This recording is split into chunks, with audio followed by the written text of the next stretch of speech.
Amoso jokristo duto noimore uru kendo ni misawa uru kendo ni Yesu opaki. Kawuono odiochiengni agone Nyasaye erokamano momiyowa odiochieng' machielo mondo wami nyinge duong' kendo mondo wapake. To kawuono wadwa puonjore e wach jal miluongo ni Isaya. Isaya ni ne en wuod jal miluongo ni Amos. Isaya en janabi ma Nyasaye nowiro gi more. En janabi kuom achiel kuom janabi madongo moloso mang'eny kendo koro gik mang'eny to moloyo wach nyuol Yesu. Isaya ondiko kitabu moting'o kitepe mang'eny 66. To koro kitepegi opoggi e kiwango 3. Kiwango mokwongo chakore e kitabu mar 1 nyaka 39.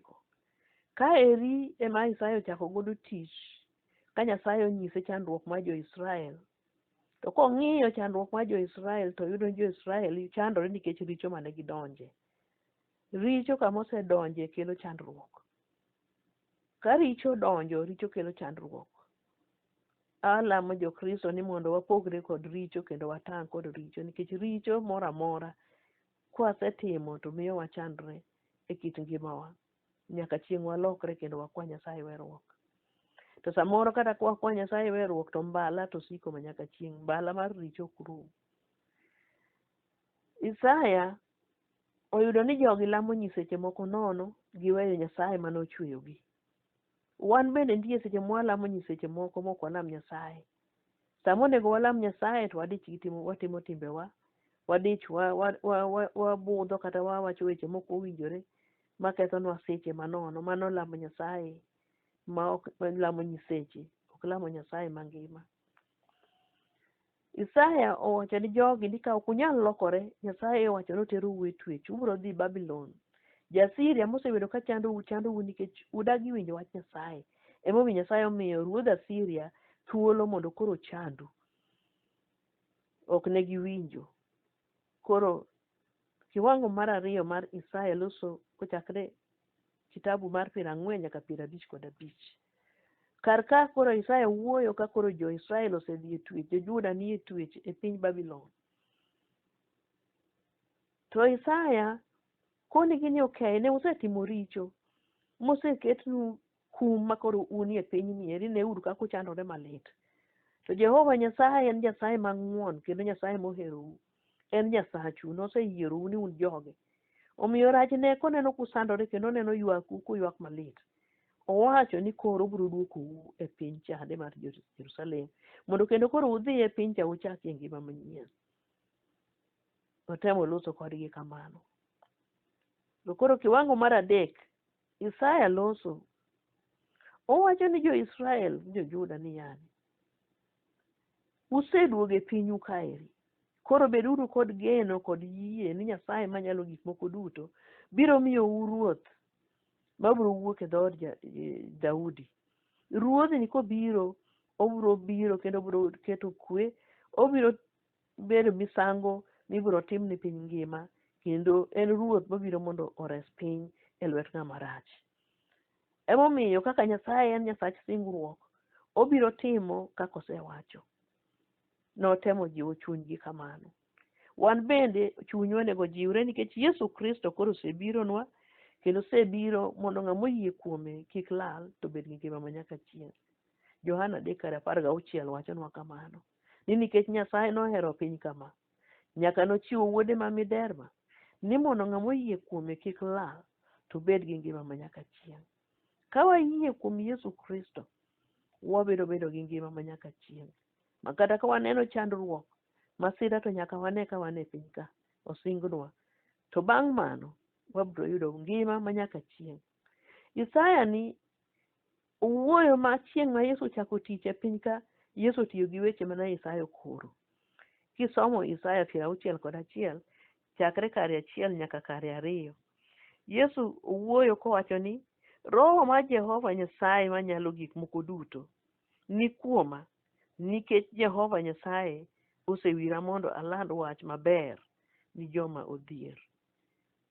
Ng'at modhier ma Yesu wuoyo kuome en ng'at magombo dhi e piny ruoth polo. Ng'at ma chunye ohero ruoth Yesu, ng'at ma chunye dwa winjo wach Nyasaye seche duto. Mae dhier ma Yesu Kristo losoe. Emomiyo jowadwa madwa winjo wach Nyasaye, Roho Maler oselor mondo wirwa kendo koro waland wach Nyasaye, mondo waland joma chunygi gombo winjo wach Nyasaye. Yesu ochako wacho ni oseora mondo akwe chuny jogo modak e lit. Lit en gima bironwa e yore mopogore opogore. Lit nyalo bironwa nikech tho, lit nyalo bironwa nikech tuo. Kapok adhi mabor, tuo mar korona nyo odonjo e piny nie. Ung'eyo kaka korona otiyowa tich. Onego ji mang'eny kendo joma important. Onego joma dongo, joma tindo, onego joma chwe, joma odhero, onego joma oti, joma tindo, onego nyiri, onego chuo, onego yawuoyi, onego mon. Korona ok odewo ng'ato. Onego kabila duto, rachar, rateng', rakwaro, mbulu, green, onego mago duto. Ok odewo ni ng'a. Emomiyo chuny malit Yesu obiro mondo okwe chunywa. E ndalo ni eri mar korona, wadwaro Yesu Kristo mondo okwenwa chunywa. Lit biro gi yore mopogore. Samoro in gi chuny malit, nyuolo nyathi to nyathi odagi winji, ochimo yore. Samoro in gi chuny malit nikech kaka idak e odi, ot okelo tabu, ionge kwe, chuny lit. Samoro lit donjonwa nikech wachando, waonge go, nyithindo wan go kaka watimo tamowa. Lit bironwa gi yore mopogore opogore. Samoro tijie mokethore, lit odonjo. Kaka idwa timore gi nyithindo gi odi onge.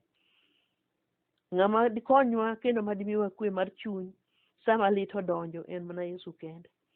Dhano biro wuondi gi dhoge, dhano biro mana wacho ni Nyasaye biro konyi, to gima dhano nyalo konyigo onge. Wadog uru mana ir Yesu Kristo, en ema nyalo kweyonwa lit ma wan go. Yesu wacho ni obiro mondo land wach ne joma otwe ni gin thuolo. Twech, ung'eyo joma otwe kaka chalo. Wedewa mang'eny, osiepewa mang'eny mwawinjo kata nodhi e jela. Moko tho ok duogi. Moko duogo koran. Moko siko e jela. To kidonjo e jela, tiyudo kaka isandogi, gibende gigore, jowetegi nitie kanyo ma bende oikre ni dhaw, gituo koro bende gimiyore tuo, chiemo onge, kirango wadu, onyuogo e lepgi, wigi ilielo kata koyo ng'ich, en chandruok mondo ng'ato bed e jela. To koro wang'iye mago ka chunywa chalo kamano. Wang'iye mago ka pachwa twe, wanie twech mar paro. Magi gik matimore e pachwa, magi gik matimore e chunywa.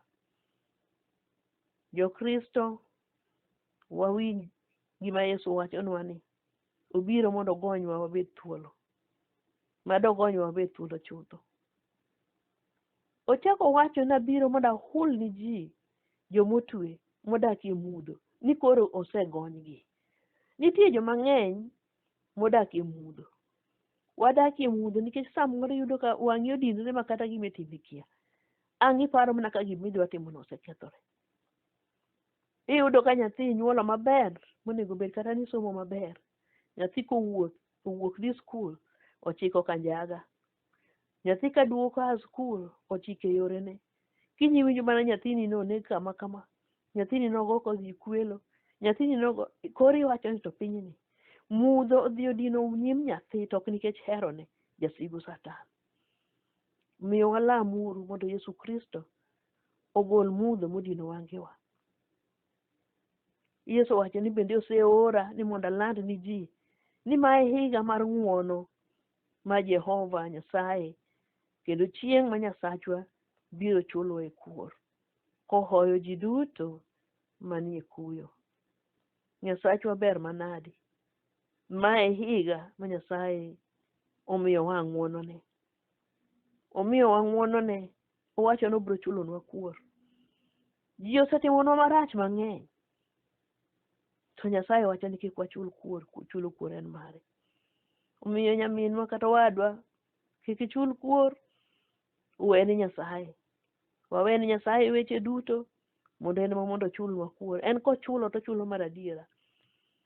wan wanyalo negore kendo wanyalo nyagore ni wachulo kuor. To gima watimo tin, to en owuon ong'eyo ni kochulo kuor kama kama emoromo gi gima ng'ato timo.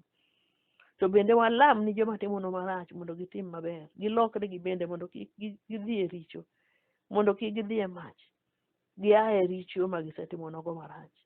Wabende kuonde mwasetimo marach wakwa werruok. To waduto wakwa Nyasaye werruok kendo wadog ir Nyasaye. En ndalo mar dok ir Nyasaye. Nyaminwa kata wadwa, wadoguru ir Nyasaye. Nyasaye luongowa. Wasebayo waweyo wang' yore. Samoro wakia ni wabayo wang' yo. Wadog e iwa mondo wago peksen. Wabiro yudo kama waseweyo Nyasaye, wadog ir Nyasaye. Mae kende mabiro miyo wakonyruok. Owacho ni kuduogo ira, abiro rwakou kendo. Kuduogo ira, gimoro amora mukwaya abiro timonu. Kuduogo ira, abiro changou kendo abiro chango pinyu. Wadoguru ir Nyasaye, wakwa Nyasaye werruok, walame, wagone chongwa piny.